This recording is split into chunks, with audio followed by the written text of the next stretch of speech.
ओम शांति। 30 सितंबर 2021 के ईश्वरीय महावाक्य। पहले एक नज़र मुरली के मुख्य पॉइंट्स पर। बाबा ने कहा, श्रेष्ठ बनना है तो सिर्फ मुझे याद करो, किसी देहधारी को नहीं। जो श्रीमत पर चल पवित्र रहते हैं वही विश्व की बादशाही का वर्षा पाते हैं। अगर तुम अपने को आत्मा समझ मुझ बाप को याद करो तो सतो प्रधान बन मेरे पास चले आएंगे।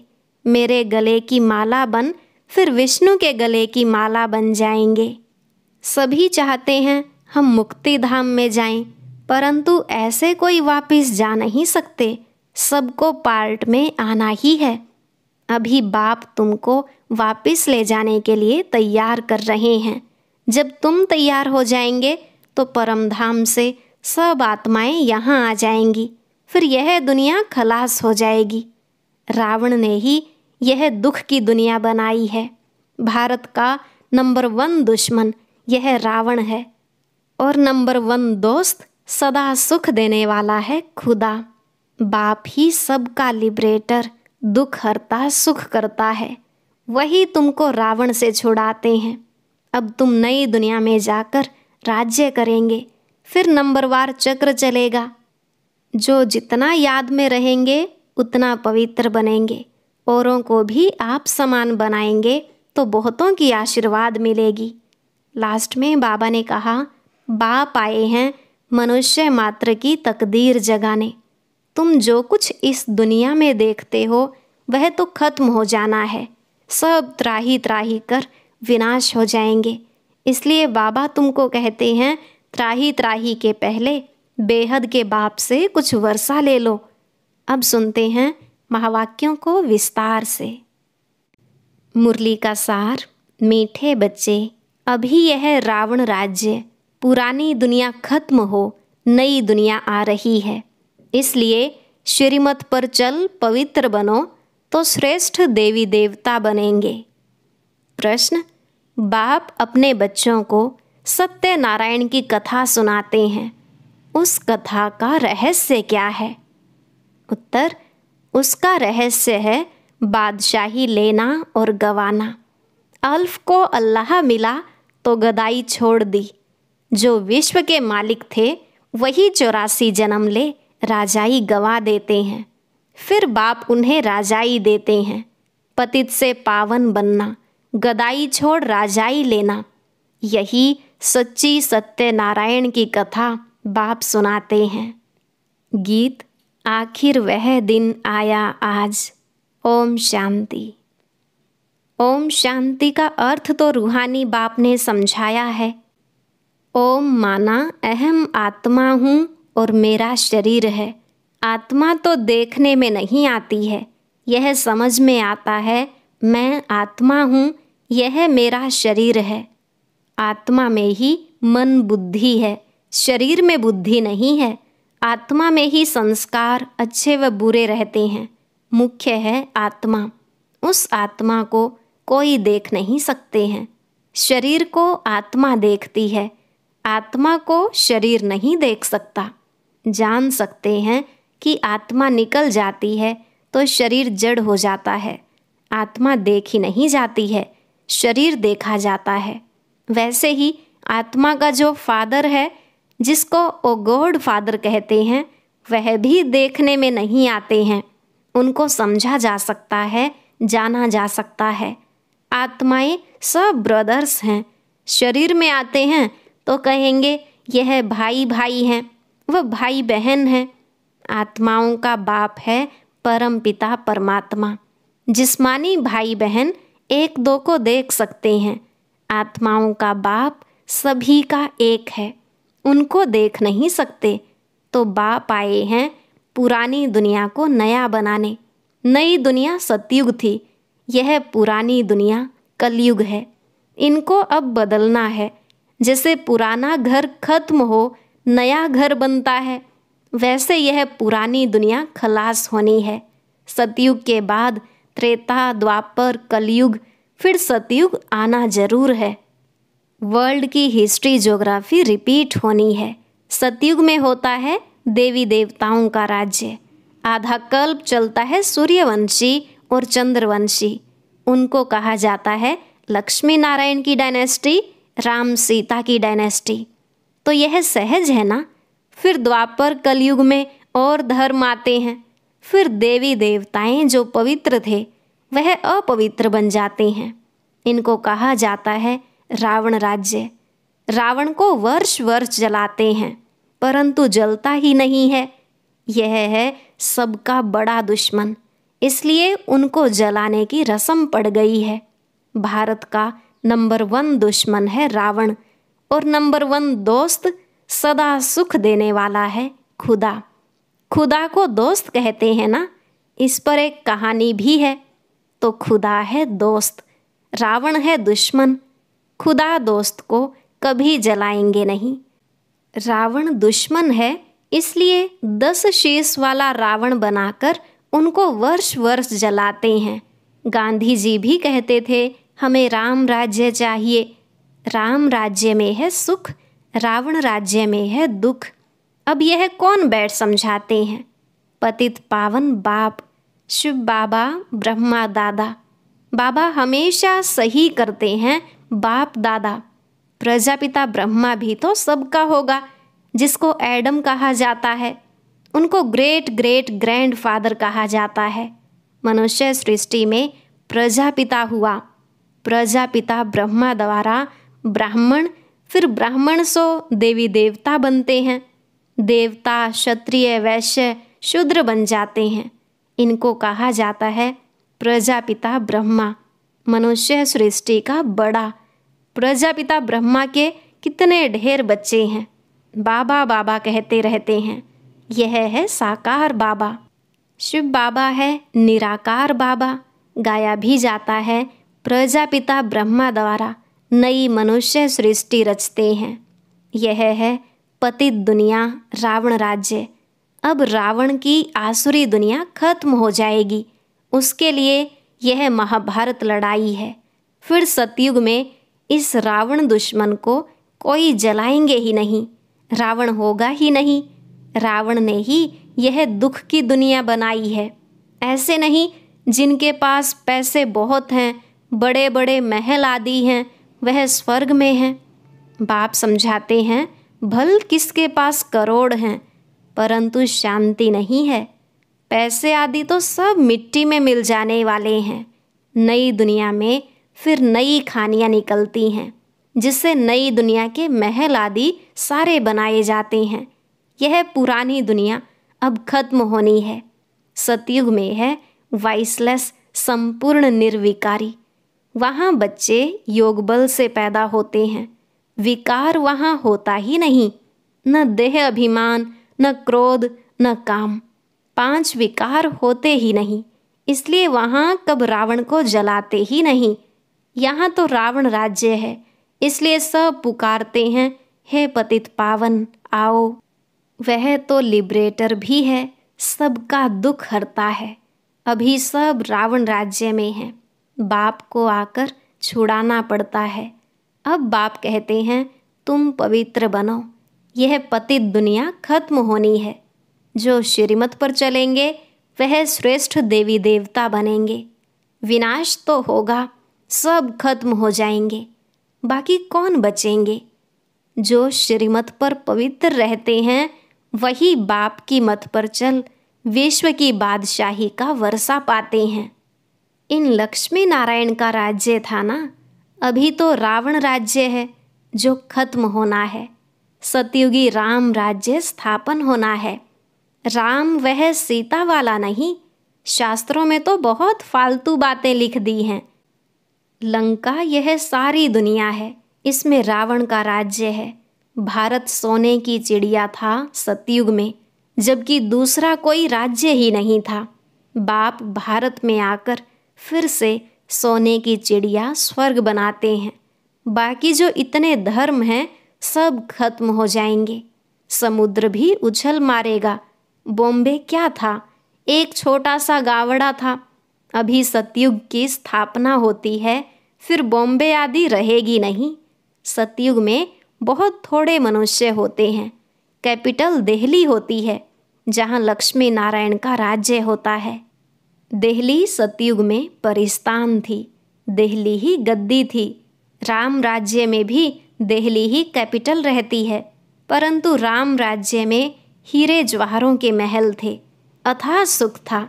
बाप कहते हैं, तुमने विश्व का राज्य गंवाया है, मैं फिर से देता हूँ, तुम मेरी मत पर चलो। श्रेष्ठ बनना है तो सिर्फ मुझे ही याद करो और किसी देहधारी को याद नहीं करो।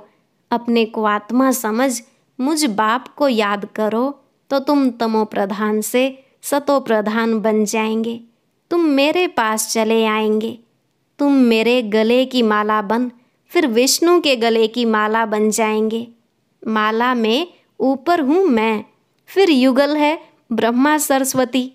वही सतयुग के महाराजा महारानी बनते हैं। उन्हों की फिर सारी माला है जो नंबरवार गद्दी पर बैठते हैं। मैं भारत को इन ब्रह्मा सरस्वती और ब्राह्मणों द्वारा स्वर्ग बनाता हूँ। जो मेहनत करते हैं उन्हों के फिर यादगार बनते हैं। आत्माओं का रहने का स्थान है परम धाम, जिसको ब्रह्मांड भी कहते हैं। हम सब आत्माएं वहाँ स्वीट होम में रहने वाली हैं बाप के साथ। वह है शांति धाम।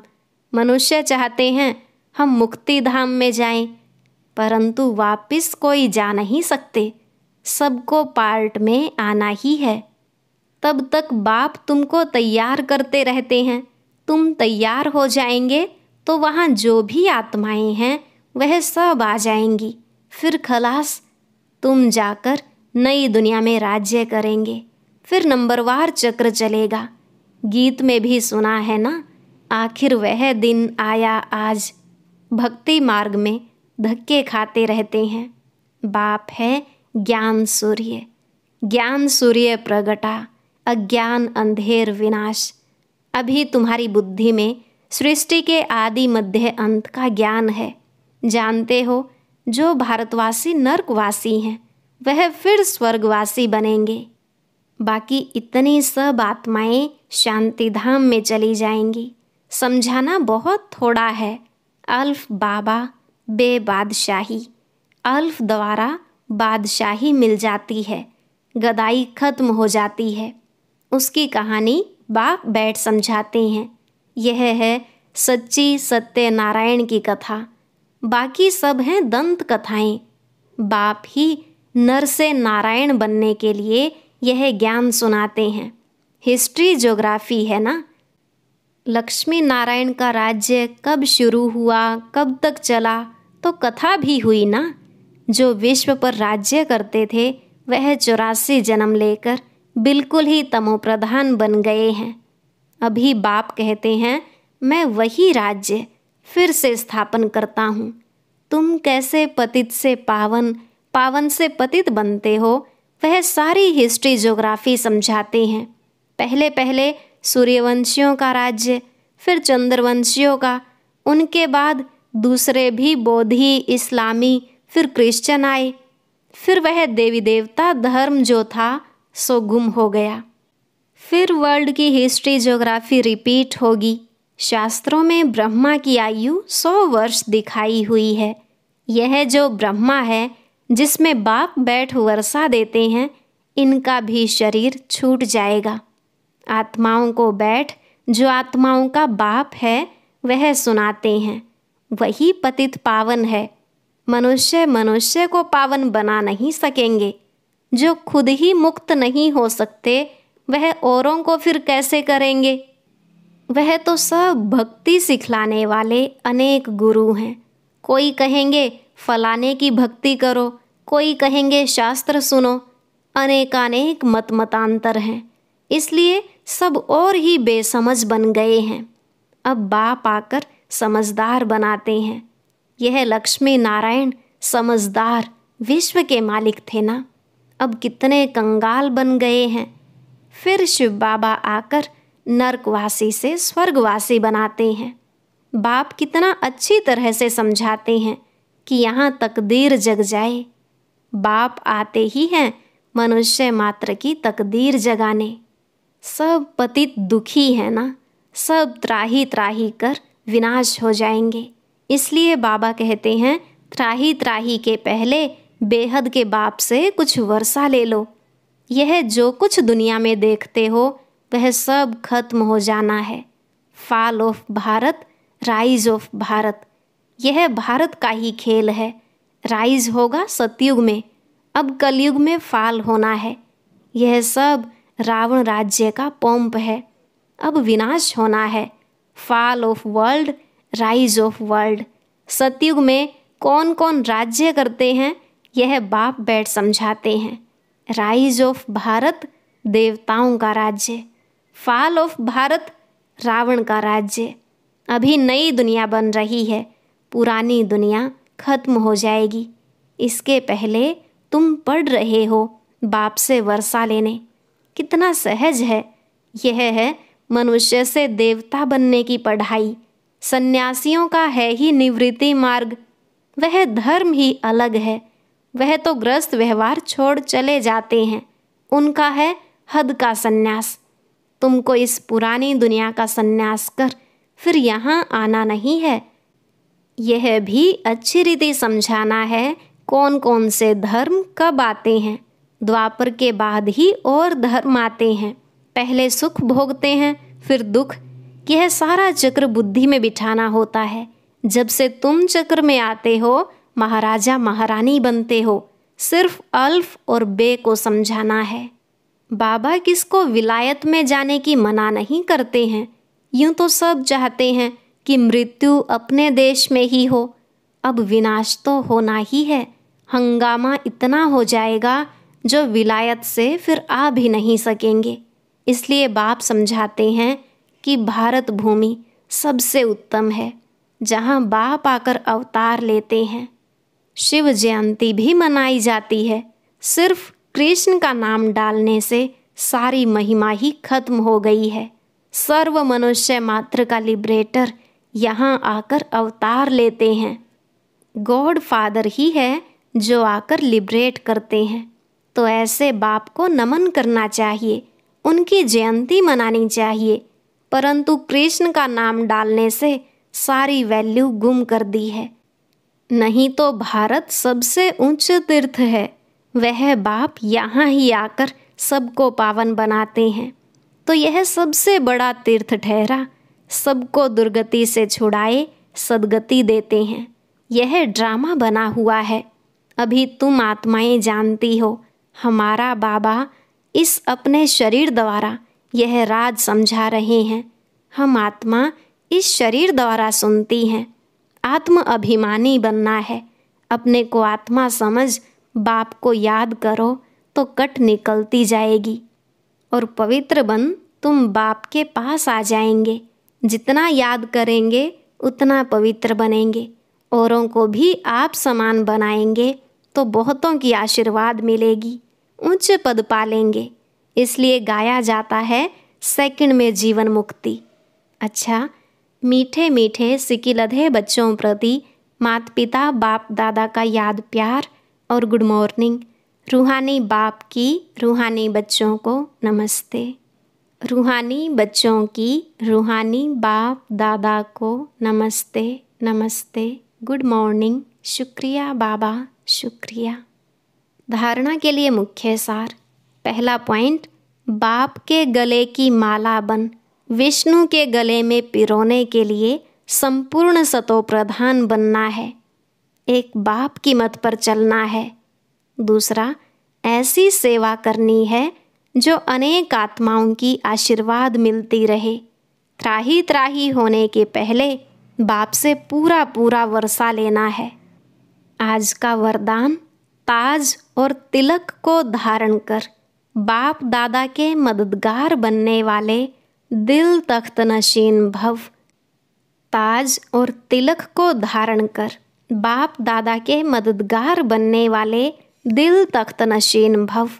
बाबा ने कहा, जब कोई तख्त पर बैठते हैं तो तिलक और ताज उनकी निशानी होती है।